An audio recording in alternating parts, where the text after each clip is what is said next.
Hello students, myself Dhruva Dikshit, working as assistant professor in Kite Group of Institution. In this lecture, I am going to teach you about that how to trace the curve in polar coordinates. So if theta equal to 0 is the initial line and r is the radius vector, then the coordinate of point P are r and theta. Now I will explain that how to trace the curve in polar coordinate, step by step procedure. So the first step is to find out the symmetry. About the line theta equal to 0, this line is equivalent to x-axis and Cartesian coordinate. For this we have to replace theta by minus theta in the equation of the curve, and if the equation remains the same, then there is symmetry about the line theta equal to 0. For theta equal to pi by 2, this line is equivalent to y-axis in Cartesian coordinate. We have to replace theta by minus theta and r by minus r, or theta by pi minus theta. And if the equation of the curve remains unchanged, then there is symmetry about the line theta equal to pi by 2. Similarly, for theta equal to pi by 4, we have to replace theta by pi by 2 minus theta. And if the equation of the curve remains the same, then there is a symmetry about the line theta equal to pi by 4. About the pole, means in opposite quadrant, if we replace r by minus r and theta by pi plus theta, and the equation of the curve remains unchanged, then there is a symmetry in about the pole or in opposite quadrant. Next we have to check out that whether the curve passes through pole or not. For this we have to put r equal to 0, and if we obtain the real values of theta, then the curve passes through pole. Pole is the point this. Next we have to find out the tangent at the pole. The real values of theta are the tangent at the pole. The last step is to draw a table between the values of theta and r. For different values of theta, we obtain different values of r. So keeping all these points in our mind, we are able to draw the curve in polar coordinate. Now we trace the curve r equal to a 1 minus cos theta. First of all, we have to test the symmetry. On putting theta equal to minus theta, the equation of the curve remains the same. So there is a symmetry about the line theta equal to 0. That is equivalent to x-axis in Cartesian coordinate. Now we have to check whether the curve passes through pole or not. So on putting r equal to 0, we get theta equal to 0, which is real value. So curve passes through pole. Now to find out the tangent, the real value obtained from here is the tangent. So theta equal to 0 is the tangent. Now we have to draw a table for different values of theta and r. For theta equal to 0, r equal to 0. For theta equal to pi by 3, r equal to a by 2.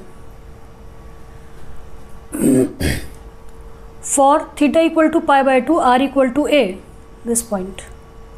For theta equal to 2 pi by 3, r equal to 3a by 2, this point. And for theta equal to pi, r equal to 2a, this point. And so we get and the curve is symmetric about the line theta equal to 0, so we get the same loop in this side. So we obtain the cardioid by keeping all these points in our mind. Now we have to trace the curve r square equal to a square cos 2 theta. First of all, we have to check the symmetry. On replacing theta by minus theta and r by minus r, the equation of the curve remains the same. So there is a symmetry about the line theta equal to 0 and theta equal to pi by 2. Now for the curve passes through pole, we have to put r equal to 0 in the given equation of the curve. And we obtain theta equal to plus minus pi by 4, that is the real value. So the tangent at the pole is theta equal to plus minus pi by 4. Now we draw a table for theta equal to 0, r equal to plus minus a plus a. Now for theta equal to pi by 4, r equal to 0, and as theta equal to pi by 4 is the tangent, so the shape of the curve is something like that. First decreases from a to 0. This is the point a, and at when theta equal to pi by 4, it decreases to 0. When theta equal to pi by 2, the value is imaginary. Now just think that there is a symmetry about the line theta equal to pi by 2. So we get, by symmetry we get this loop, and as symmetry is about theta equal to 0, so we get these loops.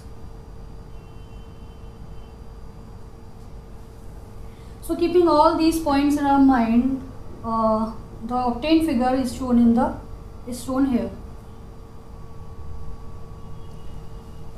Now we trace the curve r equal to a sine 2 theta. First of all, we have to check the symmetry. Symmetry is about the line theta equal to pi by 4 and theta equal to pi by 2. As when theta is replaced by pi minus theta, the equation of the curve remains the same, and when theta is replaced by pi by 2 minus theta, equation of the curve remains the same. Now we have to check that whether the curve passes through pole or not. For this, we have to put r equal to 0. On putting r equal to 0, we obtain theta equal to n pi by 2. These are the real values of theta. So the tangent at the pole is theta equal to 0 and pi by 2, because all other values of theta gives the same tangent. Now we draw the table. When theta equal to 0, r equal to 0. When theta equal to pi by 4, r equal to a. So the value increases from 0 to a, this point. When theta equal to pi by 2, a equal to 0, and the value decreases from a to 0. So we obtain this loop. When theta equal to pi by 4, it increases from 0 to a. Numerically, it increases from 0 to a because a is the radius vector. So we obtain this loop. When theta equal to pi, it decreases from, numerically it decreases from a to 0. So we obtain this loop. Similarly, we obtain these two other loops, and keeping all these points in our mind, the obtained curve is a 4-leaved rose. Now there is a very interesting result regarding this. If the value of n, suppose this is sine n theta, and if the value of n is even, then we obtain 2n loops. If the value of n is odd, then we obtain n loops. Here value of n is even, so we obtain 4 loops. If n equal to 3, then we obtain 3 loops. Thank you so much.